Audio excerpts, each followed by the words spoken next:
Hey guys, thank you for tuning into Conversations. I'm your host, Kendell Lenice. I thank you so much for watching this week. I hope everyone had an amazing week. I know I did. Did you? I sure did. Okay, wonderful. Let's talk about what's going on this week. Hurricane Joaquin, that's going on this week. So it's in the Bahamas now, and it's moving towards the East Coast. So it's going to be a rainy weekend, so I want you guys to be careful. I was just talking to my guest earlier saying there were so many accidents.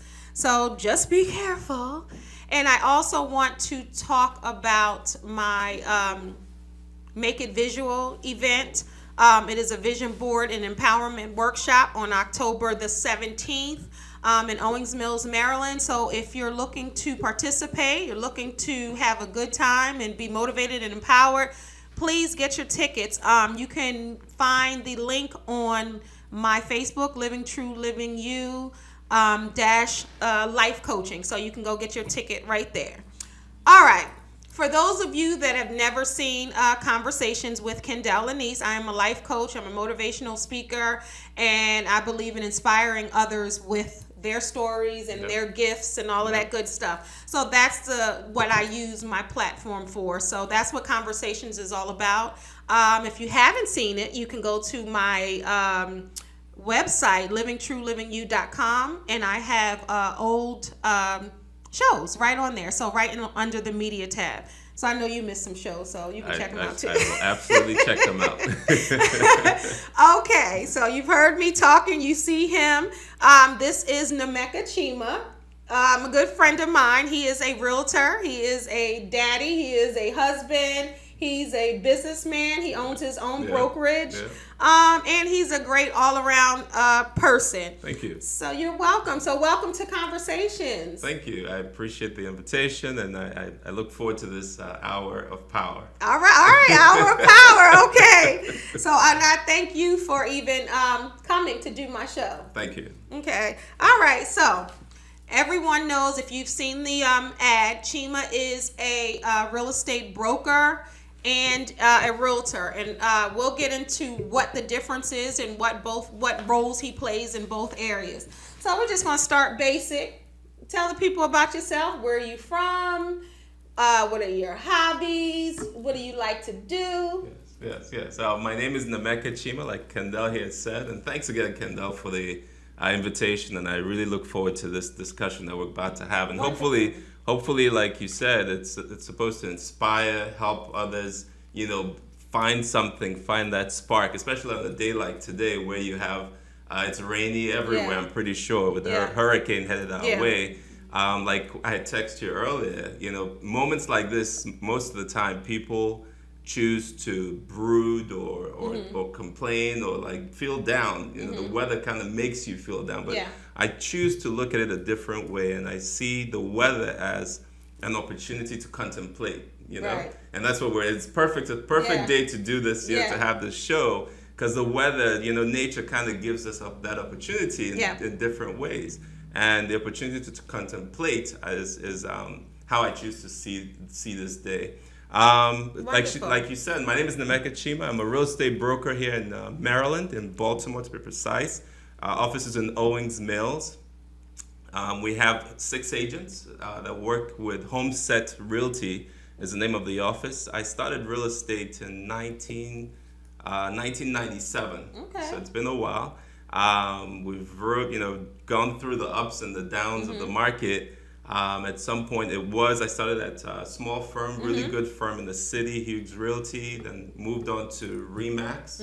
I'm in the Remax Hall of Fame, and so from there I moved on to starting you just say you're in the Hall of Fame. You can't say you're in the Hall of Fame without explaining what that means. It means we've helped a lot of people buy and sell homes.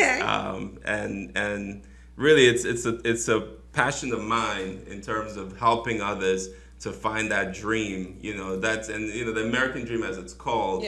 I really, the whole, like they say, it's not the destination, but it's the journey. Right. And that journey from the moment I first meet someone to the time where they're in their home is such a fulfilling one for my team and I. And so being in the Hall of Fame, it's not about the awards. For us, it's that passion, that opportunity that we've had on and on, on and on so many times. And we've done it so many times, to have that award, which is not really it's the journey, in helping others that really is fulfilling for us. So right now we have the company, it's Homeset Realty, and we're located in Owings Mills. And we service mostly the Baltimore, Howard County, Prince George's County, and Hartford areas. See, guys, he's a businessman. I said, tell me about yourself. Tell me where you're from. And he went straight to the business. So we don't have to. We're definitely going to talk about the business. Don't get me wrong. Yes. I just want I want the people to know you as a human being. As a human being. There you go. Man. Like you mentioned, I'm a father. Yeah, I'm a father. So I have 3 beautiful children. Yes. I'm a husband. I have a beautiful wife, and I went to school, Morgan State. I was waiting for you to say because I'm a Morganite. Because we have a lot of Morgan viewers, and it's so many people that have been on the show. Ironically, have gone to Morgan. Yeah, oh wow. I've even gone to Morgan. That's not where I graduated from, but I even went to Morgan. Go Bears! It's homecoming time. We're about to exactly. Right. Okay. So. Yes. I'm a Morganite.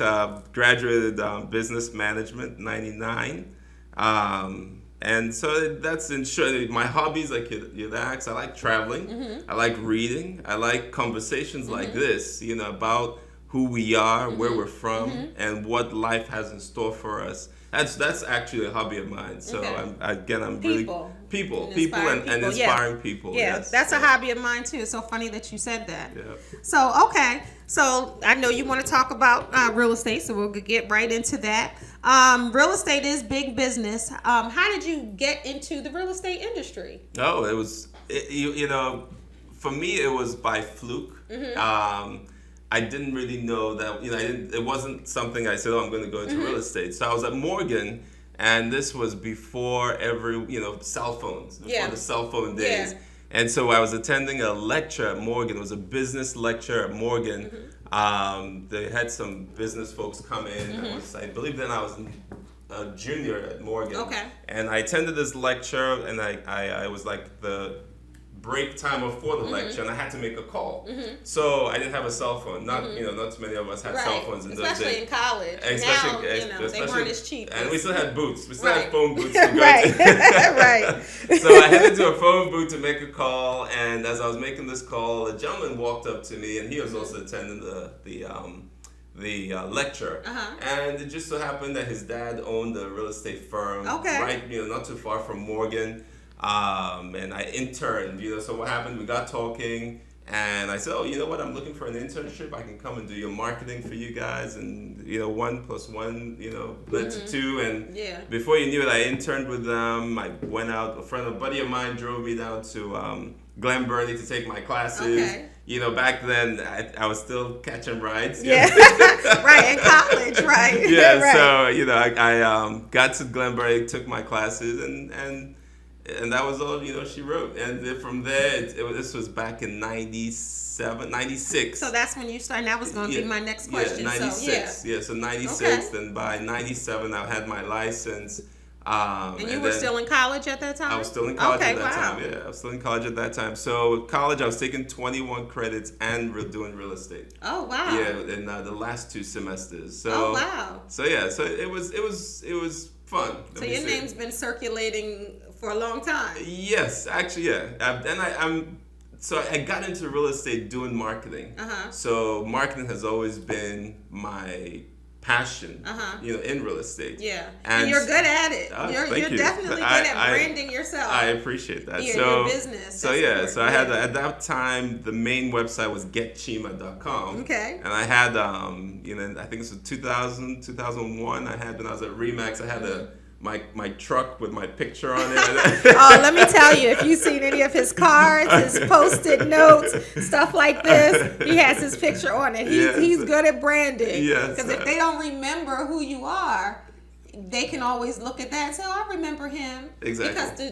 Because do people think that you're a female sometimes? If your Oh name is yeah, not? I get mail. Because there are I know women named Nnaemeka. Absolutely. I get mail with Mrs. Nnaemeka. Yes. And I get mail with Mr. and they say Kendell. Yeah. So they think I'm a guy. My name is Kendell, but they think it's Kendall. Yes, So yes. so it's the opposite. Okay, earlier I said that you are a realtor and a broker. Mm-hmm. Could you tell the people, for those of the viewers that don't know, what is a realtor and what is, and I'll add another one. What is a realtor? Mm-hmm. What is a real estate agent? Mm-hmm. And what is a broker? Sure, Okay. absolutely. So I'll start with the realtor. Okay. So a realtor, not every real estate agent is a realtor. So let me start with real estate agent. A real estate agent is one who has taken the licensing to become to be able to get the license to help others with their purchase or sale. And this is I'm condensing the meaning because it is actually much broader than this.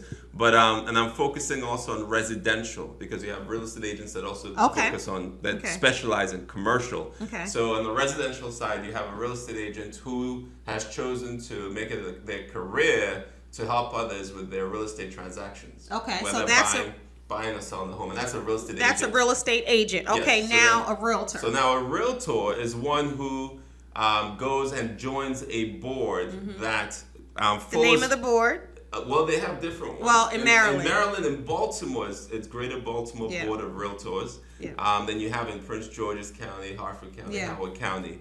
And these are counties in Maryland. And it's governed by the National Association of Realtors. Okay. So there is a national body that governs the realtors. And the realtors have a code of ethics that everyone that's under that umbrella has to follow. And that's what I wanted to make make that distinct the distinction between a realtor and a real estate agent, absolutely. So as a realtor, you have to follow a certain code of ethics. Absolutely. So when someone says they're a real estate agent, it doesn't mean that they don't have ethics or they don't follow a certain guideline, I guess within themselves, but they're not realtors. They're not bound to those guidelines. They're not realtors, exactly. Right. So they're not bound to it. Yeah. And so with being a realtor, you are held by different standards, than if you were just a real estate agent. Right. Now you do have other bodies like realtists, and then you have realtists and you have realtors. Okay. Those are the two main. Okay, what is a realtist? It's just another body that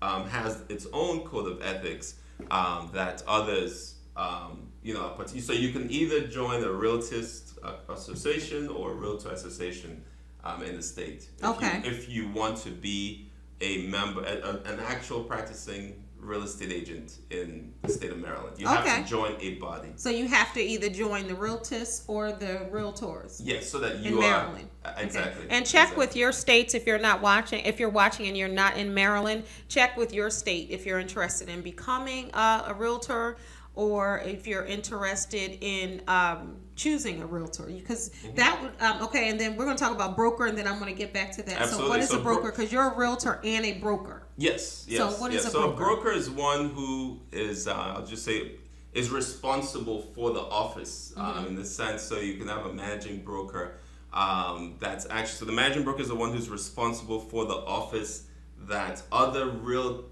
estate agents are in. So the broker is the one that legally is responsible for all the work that's produced in that office. So in other words, they're the boss. They're the owner. His is Chima Group. Yes, Homeset Realty. Homeset Realty, Chima Group, Chima right? Group, yes. So he has realtors that work under him. Yes. So this is your company? This is my company, right. Yes. So then, and you said how many you have now? We have 6. You have 6 under you. Okay, what type of, is everyone a realtor? Let me ask you that. Yeah, so if your broker is a realtor, then everyone under you has to be a realtor as well. They have to join the same board. Okay, and I wanted to make that clear. So when you're choosing a realtor, or you're choosing a real estate agent, or whatever you want to, which way you want to go, I don't want to lead you, but it's important that you have a realtor because you want them to follow certain codes of ethics. Absolutely. It's okay to be a real estate agent if that's what you want to do. people start off as a real estate agent and then parlay that into a realtor, or do they just come right in the business as a realtor? Or when they come in the business, it's usually they come in as a real estate agent. They have to pick a board to be a member of, yes. So why do some real estate agents not do that? Like, is it okay for them to practice real estate and sell houses being a real estate agent and not a realtor? As of last that I checked, they have to be a member of a board. Okay. And so they could be a member of the Realtist organization or the member of the Realtor organization. Okay. Yeah. And I mean, just your personal opinion and professional opinion. I think I know. I mean, but which one do you think is better and why? I think they both have the advantages and their disadvantages. Yeah. Well, no disadvantage. I think it's really a matter of, for preference. Me, preference. It's a matter of preference. And folks, we choose where we are most comfortable. Okay. We work like you choose your office because you're most comfortable there. Or because you feel that you're going to get more benefit by being a member of that particular association. So I don't think in the two instances I wouldn't say one is better than the other. Okay, and that's a good diplomatic answer. So I appreciate that. But he's a realtor, y'all. That's all I'm saying. Okay, so if someone is looking to purchase a home, we'll talk about purchase now. I guess one of my passions. Yes. Because I don't know if some of the viewers know what I do, and maybe I'll get into a little bit of that. You want me to get into it now? Please, absolutely. Oh, this is your show. No, come on. Let them know. Well, everybody knows that I'm a life coach. I'm a motivational speaker, but I'm also a housing coach slash counselor, and I hold first-time home buyer workshops. I do the workshops. We have anywhere from, depending on the location, we can have up to 100 people, and I do monthly workshops, free workshops, to educate first-time home buyers on credit. I'm a certified financial coach as well. We do the financial piece, savings, budgeting. I mean, the list goes on and on and on, and I'm certified in all of those categories. So then once they do the pre-purchase workshop, then they would do a one-on-one counseling session with me. And yes, I do. And we have them every month, like I said, and I do everyone's one-on-one solo. So and sometimes she's hardworking. Let me say that. Sometimes it's like, woo, I just have to take them in small pieces. And I love what I do.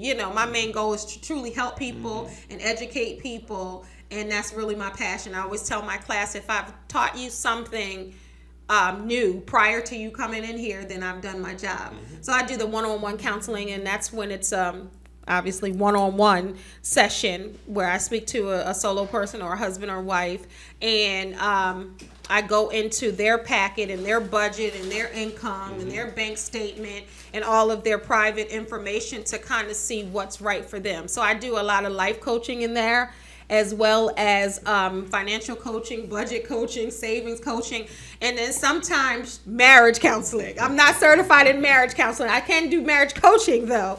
But yeah, I love it. So Chima is one of the realtors that come and speak at our workshop. And you guys saw Candace before.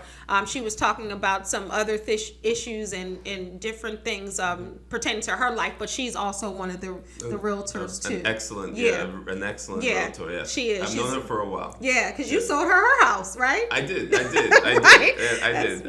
And she's very hardworking, like yourself. You both remind me of each other. Oh wow, that's my girl. I love Candace. She is. Yeah. She's awesome. She's if you're looking for a good, hardworking real estate agent, Candace is. And I love that you said that, because he's not trying to get all the business. He shares it. It's not. Someone had told me it's not. Like in life, it's abundance. I think there's always room for everyone. Yes, you live life based on the mentality of abundance, and if you do that, then creation gives back to you abundantly. Agree. I agree. But if we close our hands, to thinking, you can't receive. You got to receive, and I tell my kids that all the time. You have to receive with open hands. Absolutely. You can't receive anything like this. So no. I agree, and this is why I like this guy. Like we think on that same, I guess that helping people, wavelength, that motivation, that inspiration type thing. Even when you do the pre-purchase workshops, you kind of spread a little love in there as well. Sprinkle a little love. I try because like every workshop is always different, and you have different personalities, and you just standing and talking to folks, you see there's this what's the word?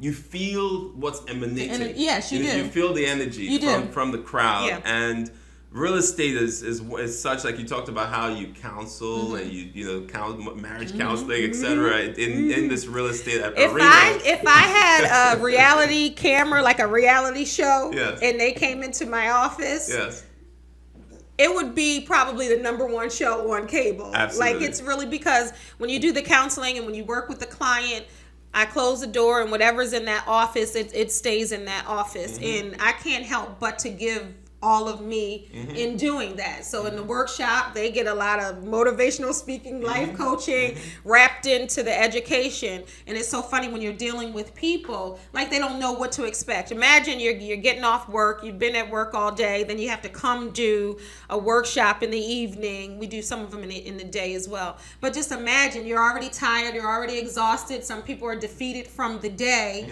Everybody's trying to make it there on time. So you're already feeling a certain type of way. Absolutely. So when I try to, like you said, assess the energy, if people are sitting like this, because people are nervous, they don't know what to expect. This home buying thing is a big deal. It's the biggest in a lot of people's lives. Yeah, they say it's up there with you planning a funeral, planning a wedding, and buying a house. They said those are the three most stressful times. Absolutely. So people don't know, and then when you're dealing with money, you're dealing with folks' credit, you're dealing with budget and savings. That's all personal, touchy stuff. So when I go in there into the workshops, I kind of, they're sitting like this, and then after a while I see them, and I love when I see people just kind of relax with it. Yeah. So so that leads me. So if people out here are purchasing a home, okay, 3 questions you would ask that person. They come to you, hey Chima, I saw you on Conversations with Kendell, Lenice,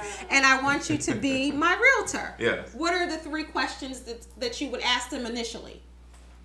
The most to help them. Yes. The best questions. I think. Okay, so I'm gonna come to you. Sure. Hi Chima. Hi, Chima. Hi, Kendell. How are you? I heard you were looking to purchase a home? Yes, I'm looking to purchase a home. I want to get a home in Owings Mills. I want to get a $500,000 home. I want 5 bedrooms. I want 3.5 baths. I want a deck. I want a pool. I want a home office, a weight room, but I only want to pay $60,000. Okay, super. That's awesome, Kendell. Let's start here. There's some questions I have for you. 3 questions. Okay. And magical 3 questions. Magical 3 questions. And the first really is to ask you, one, are you working with another real estate agent? Okay. I want to say it both ways because I know where you're going with this. Yes, I'm working with the agent, but I don't really like him. He's not answering my calls. He's just not responsive to my needs. He's not responding to the text. So I heard about you and I said, I want to use you. Well, just so that you're protected, have you signed any agreements with that agent? Yeah, he had me sign something, but I don't know what it is. Okay, so the way it works is if you have an agreement with that agent, then you're obligated to pay that agent regardless of whether you buy a home with them at the particular time of your agreement. So I'm stuck with him whether I like it or not if I signed a contract? Well, you're going to have to read that agreement to see it. You can't just tell me? I don't know. Do you have the agreement with you? Yeah. So is it saying if I sign something, I have to use them like the whole time, or am I only using them for the house they showed me? So are we answering this question? Yes. Okay. So if you meet with an agent and you sign an agreement, there's usually in your agreement an out clause. Okay. So if you're not satisfied, I always recommend to folks, if they're not satisfied with their real estate agent, to approach that person and discuss it. Talk it over. Because the agent-client relationship is a relationship. It's just that. Yeah. And there might be something that agent could just tweak and do differently, and they just don't know that they're doing it, and it's not in you don't like it. Okay. So if they did make that change, maybe you would find the relationship favorable. And so I do tell, and this in all honesty. So you don't encourage anyone to leave their realtor just to come to you. That's a man with ethics, a man with morals. See, you need a realtor, not a real estate agent, or well, I'm not gonna say the other. But no, it's not. No, if they started off with that particular agent, they have an agreement. There must have been something that they liked to start off with, and so but the relationship or a referral or something. Or it was a referral or something. And it just got a little sour, and it got sour maybe because the communication lines were clogged. Okay. And so just talking it over. Now, if you talk it over or you already know for sure that this isn't the person, then you just want to review that contract that you have with the agent. Okay. So would you be willing to review a contract from another agent if they don't understand it? Because technically they shouldn't have signed anything that they didn't understand. Yes, altogether. And so contracts are legal documents. Right. And so I always refer folks, if they don't understand, to their lawyer. So it's best to consult with someone. And most contracts, the real estate agency contract, it's very straightforward. Yeah. And they will be able to decipher what, because it's, again, you have an out clause, and if you're not satisfied, this is how many days you can cancel that contract. Okay. So in just reading that contract through, you can find that out clause if you choose to, and you've already discussed with the agent it's not working out, and you just let them know in writing that the agreement you like to terminate. Okay, so now I'm coming to you brand spanking new. No contract. No contract. I'm looking to purchase a home. I woke up today and I said, I want to buy a home. Yes. I just saw Chima on Conversations, Yep. and I'm coming to you. So what are those 3 questions? So the next question is, have you been pre-approved? Because we want to know where you are financially. Okay. So now I'm gonna put my interview hat on. It's funny because I do this every day, day in out. But I'm gonna ask the question. Yes. What is a pre-approval? A pre-approval. Very good question, Kendell. So pre-approval is when a buyer has met with a lender to determine their affordability, like how much they can qualify for in terms of debt to income ratio. Okay. So you have your debt and you have your income, and the lender uses a ratio to determine how much you qualify for to buy a home. So you have the top ratio and you have the bottom, or you have the front ratio and the back. That's the same thing. Absolutely. Well, yes. So the ratio that he's talking about is your ratio, meaning how much you make and how much you can afford on mortgage. That's the top ratio. Then the back ratio is what you can afford as far as your mortgage and then all your other bills. So now they're doing a mathematical equation, which I don't really have time to do that for, but they're doing the equation to see if you can afford whatever you can afford from the how much you make and then how much you spend each month. You spend each month. Yeah. So the lenders, that's precisely it. And the lenders, the way I'm stuttering like I don't know.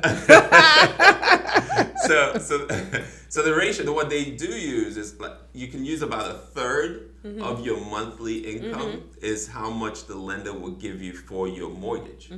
And so if because you want to be within your budget, you want to live within your means. Absolutely. You can. It is possible that you can say, well, I can afford more than that. My rent is more than a third. But then, buddy, that means you're living above your means. Absolutely. Yeah. Absolutely. And the other issue you mentioned with all the debt. Now, sometimes your debt could eat into how much you qualify for. Like those student loans. Absolutely. And people think if they don't pay the student loan or if it's in deferment, then that won't be factored in. But that's false, because somewhere in that 30-year mortgage, you're going to have to pay that. You're going to have to that student loan back. And you can't do anything about those student loans. Yes, okay. Absolutely. So if you use, say, we said about a third. So use, and this is really on the very flexible end, about half.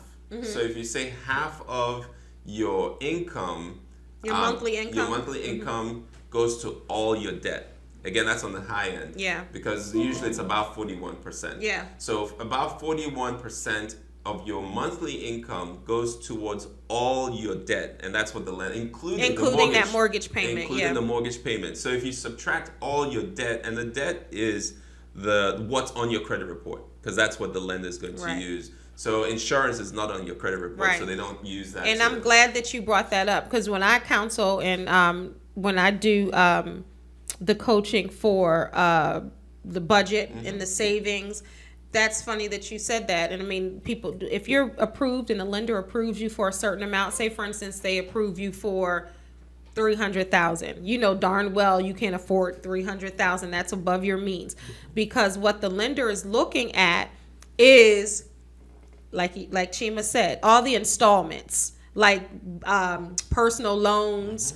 They're looking at car loans, credit cards, different things like that. They're not looking at if you buy your parents' prescription, Nope. if you pay insurance, or if you know you have a particular debt each month. Maybe you owe someone something, or you're paying for your child's dance class, or something that you do each month. They don't care about that. So when they give you a pre-approval and an estimate on how much you can be approved for, it's really not accurate to that person. It's accurate for them to approve you for a loan. Yes. And then in the one-on-ones, what I do is I break it down even further, just to make sure that they can afford this and everything else. Because you don't want to be house poor, where everything is going to that, and then you're sitting home looking at each other. Absolutely. Yeah. And most lenders will lend you the very most that they can give to you to take. Yeah. Now you have to have the common sense to say, like Kendell is saying, you have to look at your life and see and say to yourself, well, yeah, they're giving me all this, but